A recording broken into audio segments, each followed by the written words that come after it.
Good morning students, welcome to online classes. My name is Manisha Tomar. The living world के बारे में हम पढ़ रहे थे।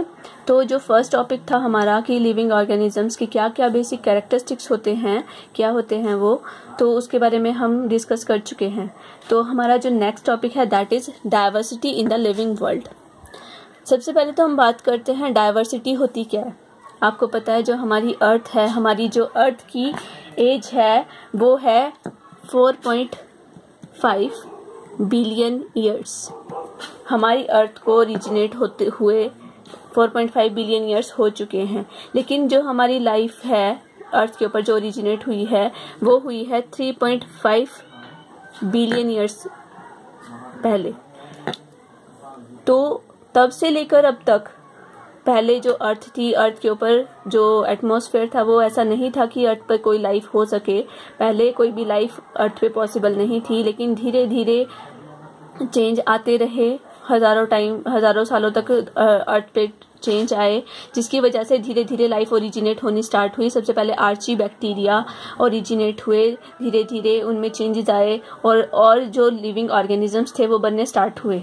ठीक है, तो आज के टाइम में अगर हम बात करें 3.5 बिलियन ईयर्स पहले से लेकर अब तक जो अर्थ है, अर्थ पर अनेक प्रकार की विभिन्न प्रजातियां यहाँ अर्थ पर सरवाइव कर रही हैं। तो उन प्रजातियों में प्लांट्स हैं, एनिमल्स हैं, बैक्टीरिया हैं, स्लाइम मोल्ड्स हैं और पता नहीं कौन कौन से लिविंग ऑर्गेनिजम्स हैं। तो वो क्या है, सारे अलग हैं। उसके लिए हम एक टर्म यूज करते हैं दैट इज डाइवर्सिटी, बायोडाइवर्सिटी। तो लिविंग वर्ल्ड में जो डाइवर्सिटी है इसके बारे में ही हम थोड़ा आज डिस्कस करेंगे। तो जो हमारी अर्थ है, अर्थ पे अब तक जो हमारे साइंटिस्ट हैं उन्होंने approximately 1.7 to 1.8 million species living organism की डिस्कवर कर ली हैं। अब डिस्कवर कर ली हैं मतलब इन सब के हमें नाम पता है, इनके कैरेक्टरिस्टिक्स पता हैं, लेकिन इसके अलावा अभी भी हजारों स्पीशीज ऐसी हैं जिनकी डिस्कवरी होना बाकी है। इनमें से 1.25 मिलियन स्पीशीज एनिमल्स की मानी जाती हैं एंड 0.55 मिलियन स्पीशीज मानी जाती हैं प्लांट्स की, जो कि अब तक स्टडी हो चुकी हैं, डिस्क्राइब की जा चुकी हैं और जिनको नेम्स प्रोवाइड किए जा चुके हैं। लेकिन इतनी सारी स्पीशीज हैं, क्या इनको याद रख पाना आसान होगा? इनकी कैरेक्टरिस्टिक्स को याद रख पाना आसान होगा? क्योंकि इनका नंबर बहुत ज़्यादा है। तो हमारे जो बायोलॉजिस्ट हैं उन्होंने वेरियस टेक्निक्स यहाँ पे डिवाइस की हैं इन लिविंग ऑर्गेनिज्म को आइडेंटिफाई करने की, नेमिंग करने की और ग्रुपिंग करने की। अब जो ये ग्रुपिंग इनकी की गई है वो इनके बीच में इन लिविंग ऑर्गेनिज्म की सिमिलैरिटीज और डिफरेंसेस को ध्यान में रखते हुए इनकी ग्रुपिंग की गई है। इसके लिए अब हमें क्लासिफिकेशन की जरूरत क्यों पड़ी? अब आप खुद ही बात करते हैं। अगर आपके घर में सामान रखा है, आपका रूम है अपना, अगर आप अपने सामान को ऑर्गेनाइज्ड वे में नहीं रखेंगे तो आपको अगर सामान ढूंढना है तो आपके लिए बहुत मुश्किल हो जाएगी। अगर आपने बुक्स भी वहीं रखी है, अपने क्लोथ्स भी वहीं रखे हैं, बाकी एक्सेसरीज भी वहीं रखी है, लेकिन आपको अगर कोई बुक ढूंढनी है तो आपके लिए डिफिकल्ट हो जाएगा अगर आपने सबको मिक्स करके रखा है। तो अगर आप इनको ढूंढ पाना आपके लिए मुश्किल होगा। तो वैसे ही हमारे प्लांट्स, एनिमल्स और जितने भी लिविंग ऑर्गेनिजम्स हैं उनकी बात है। अगर आपको किसी ऑर्गेनिज्म को या किसी साइंटिस्ट को किसी ऑर्गेनिज्म को स्टडी करना है, अगर वो ऑर्गेनाइज्ड वे में नहीं रखे जाएंगे तो उनको स्टडी करना फ्यूचर में और ज़्यादा डिफिकल्ट हो जाएगा। तो इस चीज़ को दूर करने के लिए, इस चीज़ से बचने के लिए हमारे साइंटिस्ट ने क्या किया है, हर एक ऑर्गेनिज्म का एक पर्टिकुलर उनकी कैरेक्टरिस्टिक्स के बेसिस पे ग्रुपिंग की गई है ऑर्गेनिजम्स की, ताकि उनको हम फर्दर फ्यूचर में भी डिस्कस कर सकें और स्टडी कर सकें। तो एक टर्म आती है दैट इज टेक्सोनमी। ये टर्म क्या है? जैसे ही टेक्सोनमी की बात करते हैं तो यहाँ पर इसके साथ 3 वर्ड्स आते हैं, आइडेंटिफिकेशन, नॉमेनक्लेचर एंड क्लासिफिकेशन। अब सबसे पहले क्या किया जाता है, किसी भी ऑर्गेनिज्म को आइडेंटिफाई किया जाता है, फिर उसका नॉमेनक्लेचर किया जाता है, उसका नाम रखा जाता है, फिर उसको क्लासीफाई किया जाता है, उसकी जो कैरेक्टरिस्टिक्स हैं उनके बेसिस पे उसकी सिमिलैरिटीज किस ग्रुप के साथ मैच करती है, किससे वो डिफर करता है, इन चीज़ों को ध्यान में रखते हुए उसको क्लासीफाई किया जाता है, उसकी ग्रुपिंग कर दी जाती है। तो टैक्सोनॉमी में इन तीनों चीज़ों को रखा जाता है। कुछ एक इसके रूल्स बने हैं, प्रिंसिपल्स बने हैं, उनके बेसिस पे आइडेंटिफिकेशन की जाती है, उनके बेसिस पे नॉमेनक्लेचर किया जाता है और फिर क्लासीफाई किया जाता है ऑर्गेनिजम्स को। जो टर्म थी taxonomy that was given bye और कॉइन्ड बाय A.P.D. कैंडोले इन 1813 में उन्होंने टैक्सोनॉमी टर्म दी थी। इट इज़ वेरी इंपॉर्टेंट, ये पूछा जाता है एग्जाम्स में, कंपटीशन में भी पूछा जाता है कि जो टैक्सोनॉमी है this term was coined by which scientist, तो A.P.D. कैंडोले आपने याद रखना है। इसके साथ ही एक टर्म आती है सिस्टमैटिक्स। अब कई साइंटिस्ट बोलते हैं कि जो टैक्सोनॉमी है और सिस्टमैटिक्स है ये दोनों अल्टरनेटिवली हम इन चीज़ों को, इन टर्म्स को यूज कर सकते हैं, एक तरह से सिनोनिम्स माना जाता है इनको, बट ऐसा नहीं है। एक साइंटिस्ट थे सिम्पसन ने कहा कि जो टैक्सोनॉमी है it is different from systematics.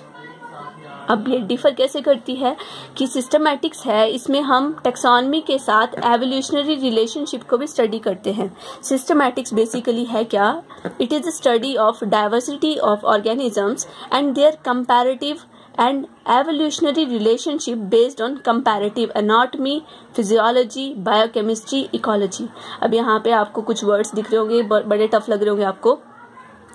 अब धीरे धीरे इनको थोड़ा डिस्कस करते हैं कि जो सिस्टमैटिक्स है इसमें हमने क्या किया, कंपैरेटिव स्टडी की, किस बेसिस पे, जो एवोल्यूशनरी रिलेशनशिप है। एवोल्यूशन आपको पता है कि एक जो ग्रुप है वो दूसरे ग्रुप से ओरिजिनेट हुआ है कहीं ना कहीं, उसमें पिछले ग्रुप में कुछ ना कुछ चेंजेस आए तो नया ग्रुप बना, ठीक है। तो अब कैसे पता चला हमें, उनके बीच में उनकी कैरेक्टरिस्टिक्स को, उनकी कंपैरेटिव स्टडी को करने के बाद हमें ऐसा पता चला। तो जो कंपैरेटिव स्टडी हमने की वो किस बेसिस पे की, उसकी एनाटॉमी के बेसिस पे, उसकी फिजियोलॉजी के बेसिस पे, बायोकेमिस्ट्री के बेसिस पे, इकोलॉजी के बेसिस पे। एनाटॉमी क्या होती है, एनाटॉमी होता है उसका इंटरनल स्ट्रक्चर, किसी भी ऑर्गेनिज्म का इंटरनल स्ट्रक्चर कैसा है उसके बेसिस पे हमने कंपैरेटिव स्टडी की। उसकी फिजियोलॉजी के बेसिस पे, फिजियोलॉजी क्या होती है, इंटरनल स्ट्रक्चर जो है उसकी फंक्शनिंग कैसी है उसके बेसिस पे।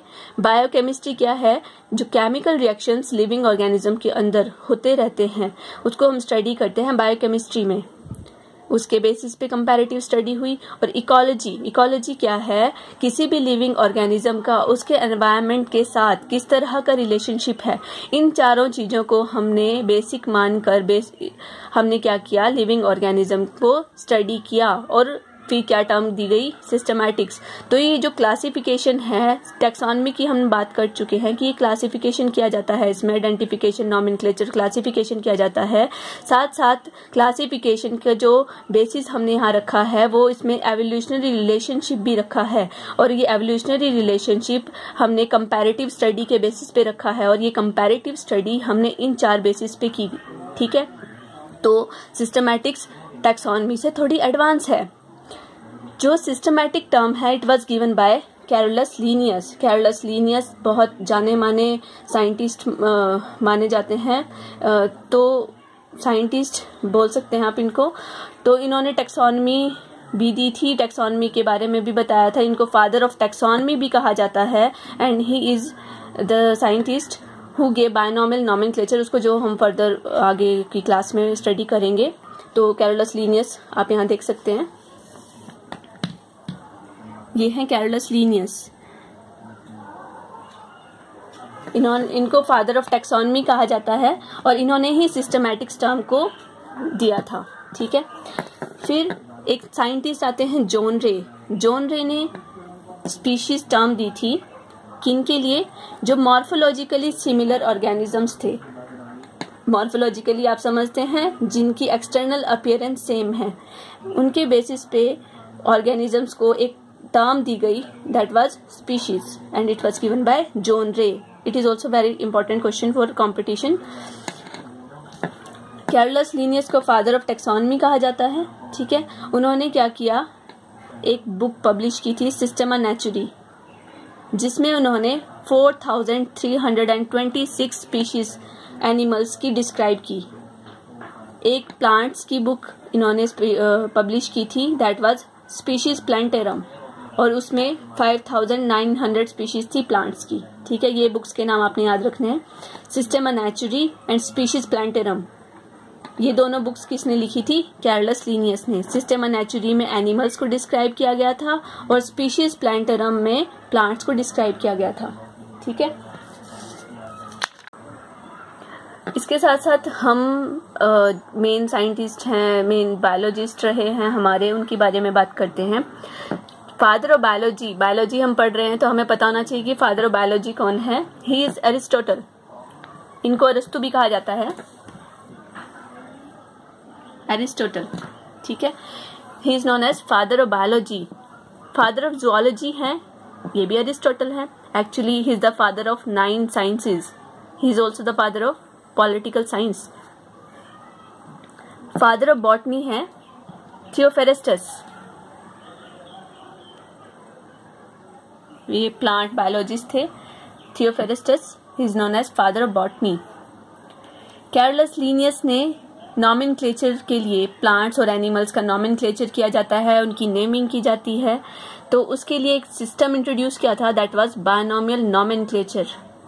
ठीक है, ये आपने याद रखना है कि बायनोमियल नॉमेनक्लेचर है वो किसने दिया था? It was given bye Carlos Linnaeus. इसके बाद कुछ और सिस्टमैटिक से रिलेटेड ही टर्म्स हमारे पास आती हैं, थोड़ी और एडवांस हो जाती है। क्लैडिस्टिक, जिसको फाइलोजेनेटिक सिस्टमैटिक्स भी कहा जाता है।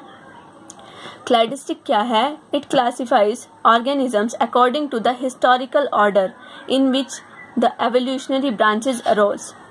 इसमें हम क्या करते हैं, एक फाइलोजेनेटिक सिस्टम है, मतलब हम क्लासिफिकेशन करते हैं किसके बेसिस पे? एवोल्यूशनरी बेसिस पे, कि पिछली जो एक ग्रुप है वो किस तरह से अगले वाले से मैच करता है। इसको हम क्लैडोग्राफ की फॉर्म में शो करते हैं। जो क्लैडिस्टिक है, फॉर एग्जाम्पल यहाँ पे अगर हम प्लांट्स की बात करें, प्लांट्स में सबसे पहले हम मानते हैं कि एल्गी है, सबसे प्रिमिटिव प्लांट्स एल्गी को माना जाता है। तो जब एल्गी बनी तो कुछ जो हायर एल्गी थी उनमें कहीं ना कहीं चेंजेस आते रहे, और धीरे धीरे चेंजेस आने पे नया ग्रुप ओरिजिनेट हुआ, दैट वाज ब्रायोफाइट्स।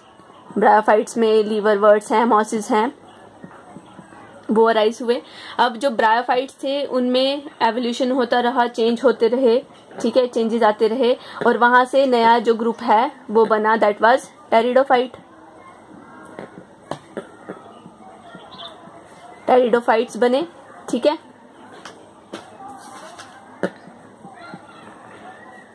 अब टेरिडोफाइट्स थे, टेरिडोफाइट्स में चेंजेस आते रहे, प्रोग्रेसिव चेंजेस हुए, और जो नया ग्रुप था हमारे पास वो बना जिम्नोस्पर्म्स का।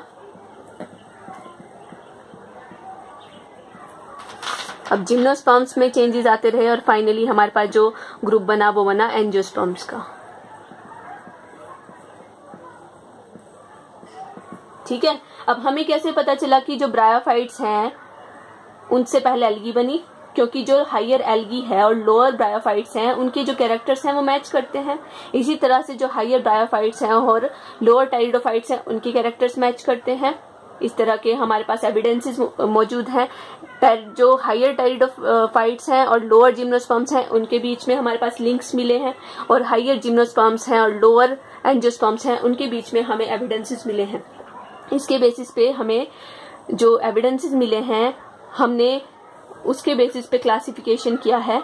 इसको हम क्लैडिस्टिक कहते हैं। ठीक है, that is phylogenetic systematics. Founder of cladistic हैं विल हैनिंग। इनका नाम आपने याद रखना है। विल हैनिंग को क्लैडिस्टिक का फाउंडर कहा जाता है।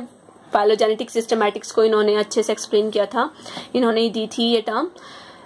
अब आजकल के टाइम में थोड़ा और एडवांसमेंट हो गई है और रिसर्च इसके बारे में चल रही है, तो आजकल नई जो टर्म है वो यूज होती है न्यू सिस्टमैटिक्स या नियो सिस्टमैटिक्स या बायो सिस्टमैटिक्स।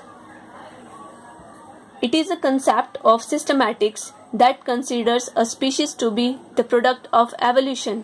जो स्पीशीज है वो प्रोडक्ट है किसका? एवोल्यूशन का प्रोडक्ट है, ठीक है।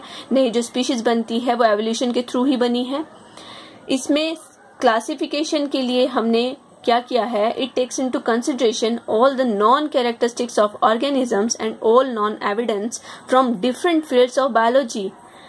अब पहले तो जो हमने क्लासिफिकेशन की थी वहाँ पे हमने थोड़े कैरेक्टर्स को लेके क्लासिफिकेशन की थी, लेकिन धीरे धीरे एडवांसमेंट होती गई और हमने बायोलॉजी की डिफरेंट फील्ड से ही एविडेंसेस कलेक्ट करके कैरेक्टरिस्टिक्स को स्टडी किया और उसके बेसिस पे जो क्लासिफिकेशन की, दैट इज नियो सिस्टमैटिक्स। तो इससे हमें और ज़्यादा अच्छे रिजल्ट्स मिले हैं क्लासिफिकेशन के, ठीक है। The concept of neo systematics was given by sir Julian Huxley. Julian Huxley ने नियो सिस्टमैटिक्स का कंसेप्ट दिया था। कब दिया था? 1940 में दिया था, ठीक है। इसके बाद हमारे पास आता है नॉमेनक्लेचर, ठीक है। कार्लस लिनियस ने सिस्टम दिया था, इसको हम नेक्स्ट लेक्चर में कंटिन्यू करेंगे। Thank you.